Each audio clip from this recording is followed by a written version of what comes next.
ఈ దొడికింది ముత్యంరెడ్డి రమణారెడ్డికి చంద్రకాంత్కు ఈ సర్పంచ్కు ఆ నర్సారెడ్డి సముదర్పల్లి ఆయన చిన్న నర్సారెడ్డికి చెప్పి ఈ భూమిని వాళ్ళకు వేరని చెప్పి ఇచ్చేసాం. ఇచ్చి ఇంకా వేరే కూడా 10-12 ఎకరాలు కొని మొత్తము వీళ్ళు కమిషన్ తీసుకున్నారు. నేను కూడా ఓపెన్గా దిలార్పూర్లో కూడా కమిషన్ తీసుకున్నట్టు కూడా మనం ఎలక్షన్ చెప్పినాం కదా, వీళ్ళు నలుగురే కమిషన్ తీసుకున్నారు. వీళ్ళు భూమి కొనియకుంటే ఆ పరిశ్రమ ఎక్కడొస్తుండే మీరు తెలిసి ఇది ఎథనాయిల్ ఫ్యాక్టరీ అని తెలిసి కూడా మీరు అప్పటికే జగిత్యాల్లో ధర్నా చేశారు, చిత్తనూరు కూడా ధర్నా చేశారు. ఇవన్నీ కూడా పేపర్లో చూసినాము, టీవీలలో చూసినాము. ఇవన్నీ తెలిసి కూడా మీరు అప్పుడు వీళ్ళందరూ కూడా కాంగ్రెస్ పార్టీలో ఉన్నారు. ఇది కొనిచ్చినప్పుడు అందరూ కూడా మహేశ్వర్ రెడ్డి ఎప్పుడైతే కాంగ్రెస్ నుంచి బీజేపీకి పోయిండో వీళ్ళందరూ కూడా బీజేపీ పార్టీకి పోయారు. మరి ఆ విధంగా ఇప్పుడు బీజేపీ ప్రభుత్వమే దీనికి కర్త కర్మ క్రియ అంతా వాళ్ళే, దానికి వేరే వాళ్ళు ఎవరు లేరు. తర్వాత ఈ మహేశ్వర్ రెడ్డి అనుచరులు పోయి అక్కడ ఫ్యాక్టరీ కాడ కొబ్బరికాయ కొట్టి పూజ కూడా చేసినట్టు మా దగ్గర ఆధారాలు కూడా ఉన్నాయి.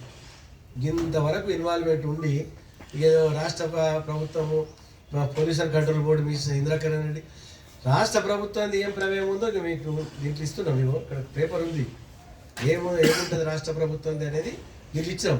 అంటే వాళ్ళు ఆ ప్రభుత్వమే, కేంద్ర ప్రభుత్వమే pollution control board head of the department government of India. వాళ్ళు ఇచ్చిన దానికి మనం ఏంటంటే మనం అక్కడ పోయి ఈ లోకల్గా స్థితిగతులన్నీ చూసుకోవాలా, చూసుకొని వాళ్ళకు ఏం పర్మిషన్ ఇవ్వాలో వాళ్ళు అది ఫుల్ పర్మిషన్ కాదు, వర్క్ పర్మిషన్ ఇవ్వడం జరిగింది. దీంట్లో మంత్రికి ఎటువంటి బాధ్యత ఉండదు.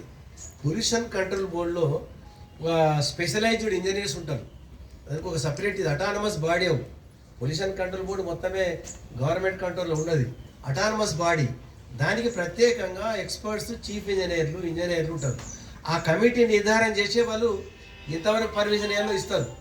మంత్రులకు ఉండదు పర్మిషన్, ఆయన తెలుసుకోకుండా తెలుసుకోవాలి. Indrakaran Reddy pollution control board అంత మాత్రాన ఇంద్రకరణ్ రెడ్డి పర్మిషన్ కానీ ఇంద్రకరణ్ రెడ్డి సంతకం కానీ ఎక్కడ ఉండదు. వాళ్ళు ఎక్స్పర్ట్స్ అంటే వాళ్ళే ఇస్తారు, మాకు సంబంధం కూడా ఉండదు. మా డిపార్ట్మెంట్కి ఒక ఫైల్ కూడా రాదు. వాళ్ళే ఎక్స్పర్ట్స్ కమిటీ వాళ్ళు ఇచ్చేసి వాళ్ళు తీసుకోవడం జరిగింది. ఫైనల్గా ఫ్యాక్టరీ ఎంత అయినాక కూడా మళ్ళీ ఓకే అని చెప్పి గవర్నమెంట్ ఆఫ్ ఇండియాకి పంపుతారు. ఇది ఇంతవరకే. మనం ఓన్లీ ఒక పోస్ట్ మ్యాన్ పోస్ట్ తప్ప ఇక్కడ మధ్యాహ్నం మాకు ఫుల్ ప్లేజ్డ్ మనకు అథారిటీ గవర్నమెంట్కు రాష్ట్ర ప్రభుత్వానికి ఏం లేదు. ఇది అందరూ కూడా గ్రహించాలి. దాంతో